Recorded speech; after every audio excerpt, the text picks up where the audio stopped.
Shalom, shalom. This is Shalomar from the Great Millstone Atlanta Church. Before I get started in this lesson, I want to say call Halayim Elah, Yahweh, Bahashem, Yahweh Shai, Bahashem, Rakak Wadash. Double honors to my elders and apostles of Great Millstone that teach and rule well.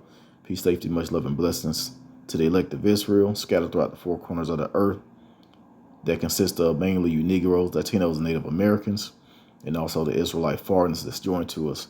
To you, I say Shalom. This lesson is going to be titled, The Next Exodus Will Be with Chariots. And those chariots, as we know, are UFOs, who the world calls UFOs.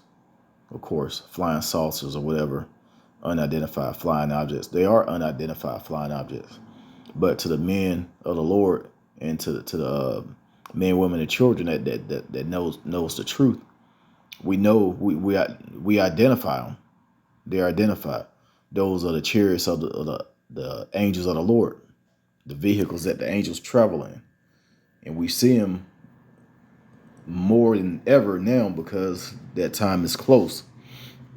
So also today being the Passover, the Lord bless this day with great, it's a nice temperature, it's clear skies, it's sunny, it's like 70 something degrees. It's just a beautiful day. And this is a beautiful time, also to focus on what the Lord is about to bring. So without further ado, let's get into some scriptures. I want to first start with 2 Peter, because this is what we're looking for. 2 Peter chapter 3 and verse 12 says, looking and hastening to the coming of the day of the Most High, wherein the heavens being on fire shall be dissolved, and the elements shall melt with fervent heat, and that's going to come by nuclear destruction. Thermonuclear missiles is going to come over here to Babylon the Great, which is the United States of America, and completely obliterate this place. But before that actually happens, the Lord is going to deliver his elect. Lord's willing, we see this happen. Lord's willing, I'm part of that number. And the men that's laboring now, and also the women and the children in this truth. Lord's willing, we when the Lord calls us up, we can see the destruction happen to this place. So let's go to now Isaiah. Hold on, let me go back to 2 Peter.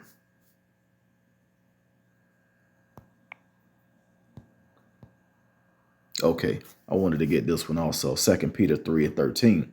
Nevertheless, we, according to his promise, look for new heavens and a new earth, wherein dwelleth righteousness, because his current heaven and his current earth is ruled by pure wickedness. The top man being Esau, Edom, the so-called white man, who was the border of wickedness. He was created just to do evil.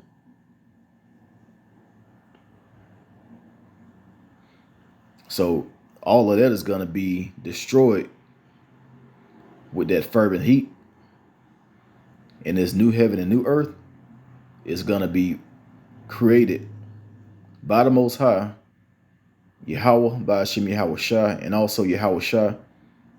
And it's going to be ruled over by the elect, the 144,000 men that the Lord is going to choose for himself. So this is what we're looking for. That's why we keep days like today, the Passover, and we keep these other high holy days because it's a memorial. But at this time around, by us being at the end, we're looking forward to this next one. We're looking forward to it. Let's now go to Isaiah chapter 19.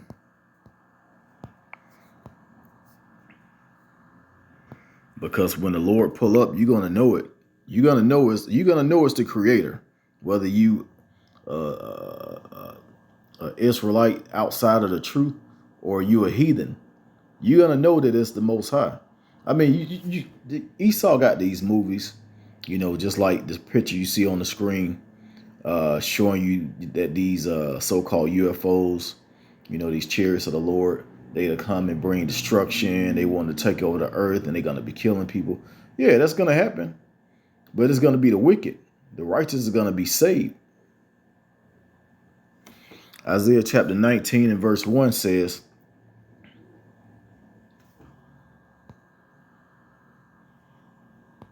actually, I'm going to start at verse 2. It says, and I will set the Egyptians against the Egyptians, and they shall fight every one against his brother, and every one against his neighbor. City against city, and kingdom against kingdom. So we seeing this happen right now. You know, you got these superpowers of this current world. They're getting ready to fight each other. That's all you see when you turn on the news. It's war somewhere. If it's not Russia, Ukraine, it's Israel, or it's Syria, or somewhere in Africa, or it's something going on. It says, and the spirit of the Egyptian shall fail in the midst thereof, and I will destroy the counsel thereof, and they shall seek to their idols, and to the charmers, and to them that have familiar spirits, and to the wizards. And if you go back to Exodus, right around in I want to say around chapter 9, when the curses first started coming on ancient Egypt, they was going to these different counselors and magicians and wizards and stuff, and they couldn't turn away the curses. That lets you know how much power the Lord has over this place. There's nothing you can do to stop what He's about to bring.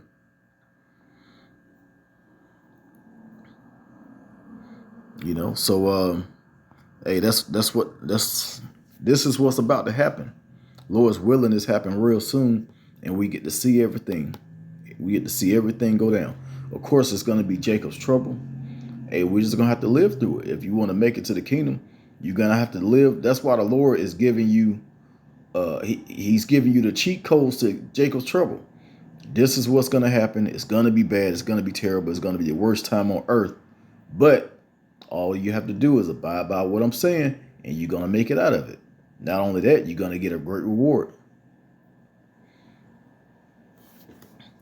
So we're going to keep it moving. Let's now go to, let's go to Matthew real quick.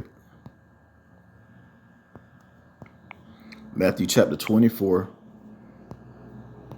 verse 30.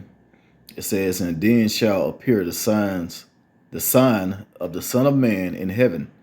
And then shall all the tribes of the earth mourn, and they shall see the Son of Man coming in the clouds of the heaven with power and great glory. Yeah, when that chariot that Yahweh Shai gonna come up in, man, that thing is gonna be so large. As a matter of fact, I'm just gonna get it. I'm gonna jump back to this Matthew 24, but I have to get the description of this chariot that Yahweh Shai is gonna pull up in. 2nd Ezra chapter 13 and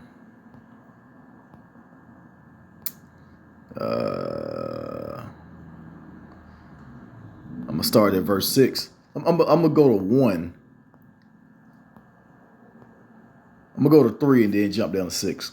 It says, and I beheld, and lo, that man waxed strong with the thousands of heaven. And when he turned his countenance to look, all the things trembled that were seen under him. So, yeah, when Yahweh Shai come back, it's gonna be these people are gonna have a fear that they've never had. Actually, it's gonna be a fear on man that has never been.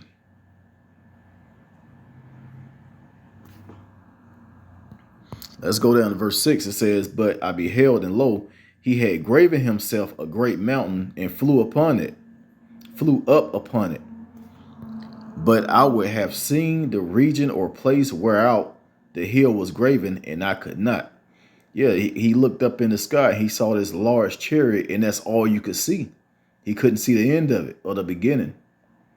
So when Yahweh Shai returned in that large chariot, hey, everybody's gonna know, and everybody's gonna mourn because of that. Let's jump back to Matthew chapter 24 and verse 31. It says, and he shall send his angels with a great sound of a trumpet, and they shall gather together his elect from the four winds, from one end of heaven to the other. So when that chariot come, it's going to have other chariots with it. They're going to bring destruction, but they're going to save the elect, mainly out of Babylon the Great, which is United States of America. And this is going to be the next Exodus. Also, at the same time, it's going to be the second death when those missiles hit. Let's go down to back to Isaiah, but I want to go to Isaiah 26.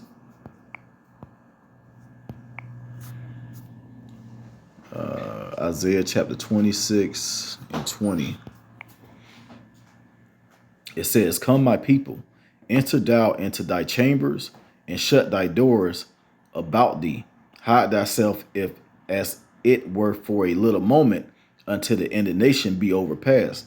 Yeah, so the Lord, he's going to call up his elect, and we just going to have to chill. And while we chilling, the Lord's going to have that reward. Everlasting life, bodies with everlasting life. This body that you're currently in, this is not gonna make it to the kingdom. This body is filthy. We're all sick. We got ailments, we got all these different diseases and stuff. You know, these bodies are messed up, and a lot of it came from life over here in Babylon. How bad it is. This place making you sick. This devil is actually making you sick so you can spend money to feel better. That's part of his sorcery that he's putting out. Let's jump to real quick Revelations chapter 11, because this is the same thing. The Lord is going to call his elect up. Revelations chapter 11 and verse 12. It says, "And I heard a great voice from heaven saying unto them, come up hither. And they ascended up to heaven in a cloud, and their enemies beheld them." Yeah, so when the elect get beamed up in those chariots, the enemy's gonna see. So if you outside of this truth, or you a scoffer, or whatever you are, when you start seeing those chariots come, and you start seeing men getting beamed up, that's letting you know that you about to feel a whole lot of pain from these missiles. Your skin and your flesh is actually gonna melt off your bones while you're standing up. That's how much power these missiles have.